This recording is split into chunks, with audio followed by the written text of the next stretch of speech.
কলকাতার মধ্যে এক টুকরো সাউথ ইন্ডিয়া, একবেলার ঘুরে আসার জন্য এটি একটি আদর্শ স্থান। তো আজকের এই ভিডিওর মধ্যে আমি আপনাদেরকে দেখাবো এই মন্দিরে আপনারা কিভাবে আসবেন, পুজোর টাইমিং কি রয়েছে, মন্দির কখন খোলা থাকে, সব কিছু থাকছে আজকের এই ভিডিওর মধ্যে। তো চলুন ভিডিওটি শুরু করা যাক। তো সবার প্রথমে জেনে নেওয়া যাক আপনারা এখানে কিভাবে আসবেন।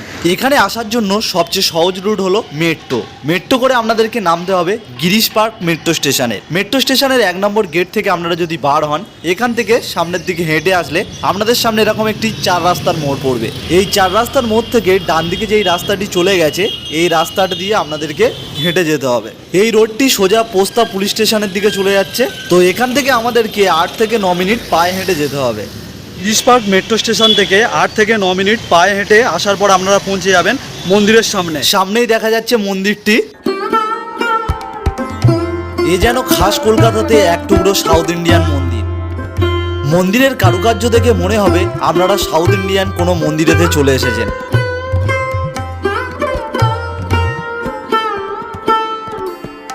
চলুন মূল মন্দিরে প্রবেশ করা যাক। মূল মন্দিরে প্রবেশ করার সময় মন্দিরের সামনে আপনারা এরকম ফুলের দোকান দেখতে পাবেন। এখান থেকে ফুল নিয়ে আপনারা মন্দিরে গিয়ে পুজো দিতে পারবেন। প্রবেশ করে গেলাম মূল মন্দিরের মধ্যে। মূল মন্দিরের যেই কারুকার্য, সেগুলো দেখে আপনাদের মন অবশ্যই মুগ্ধ করবে। এত সূক্ষ্ম সূক্ষ্ম কারুকার্য, যেগুলো সত্যি অসাধারণ।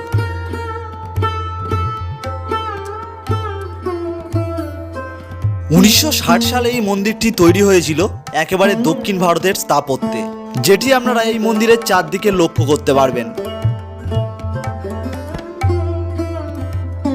পুরো মন্দিরটাই ঝাঁ চকচকে সাদা মার্বেল পাথর দিয়েই তৈরি। আপনারা যদি লক্ষ্য করেন, মূল মন্দিরের যেই প্রবেশদ্বার রয়েছে তার উপরে যেই তোরণ রয়েছে, মন্দিরের তোরণে রামায়ণ মহাভারতের পৌরাণিক কাহিনী পাথরে খোদাই করে বর্ণিত রয়েছে। এবারে চলুন জেনে নেওয়া যাক এই মন্দিরের ওপেনিং টাইম কি রয়েছে। এই মন্দিরটি প্রত্যেকদিন খোলা থাকে ভোর 5:30 থেকে বেলা 11টা পর্যন্ত। তারপর মন্দির বন্ধ হয়ে যায়, তারপর আবার ওপেন হয় বিকেল 4:15 থেকে রাত্রির 8:30 পর্যন্ত। এই বৈকুণ্ঠনাথ মন্দিরের প্রবেশ করার মূল গর্ভগৃহের সামনে রয়েছে এরকম সুন্দর বড় একটি নাট মন্দির, যেখানে আপনারা বসে আপনারা ধ্যান এবং মনের শান্তি অনুভব করবেন। এই নাট মন্দিরে প্রবেশ করার রাস্তায় এদিকে দুটো এবং ওদিকে দুটো হাতির মূর্তি রয়েছে। এই মন্দিরে ভগবান বিষ্ণু শ্রী বৈকুণ্ঠনাথ রূপে পূজিত হন এবং মন্দিরের মধ্যে যা পুজো অর্চনা হয় দক্ষিণ ভারতীয় স্টাইলে। এবং এই মন্দিরে ভগবানের ছবি তোলা একদম নিষিদ্ধ রয়েছে, তাই আমি আপনাদেরকে ভগবানের মূর্তিটিকে দেখাতে পারছি না। মন্দিরের মূল গর্ভগৃহে শ্রী বৈকুণ্ঠনাথের সঙ্গে ভূদেবী, শ্রীদেবী এবং লক্ষ্মী মাতা বিরাজ করছেন।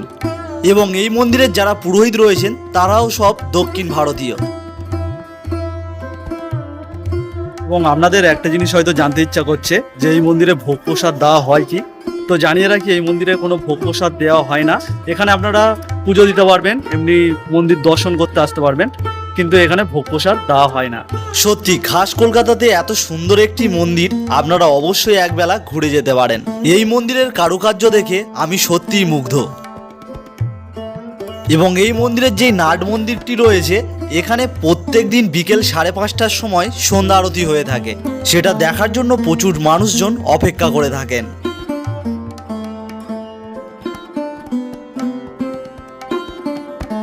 এবং মন্দিরের মধ্যে আপনারা এরকম একটি বড় জায়গা দেখতে পাবেন।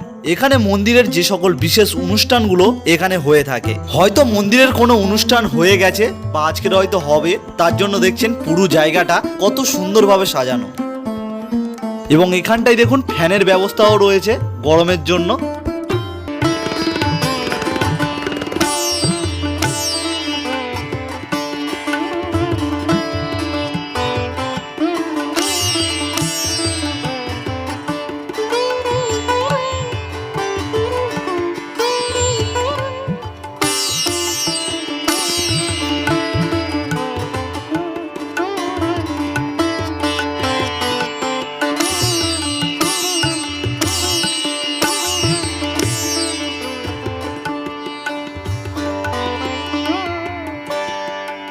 খাস কলকাতায় এত সুন্দর একটি সাউথ ইন্ডিয়ান মন্দির রয়েছে, সত্যি অনেকেই হয়তো জানেনই না।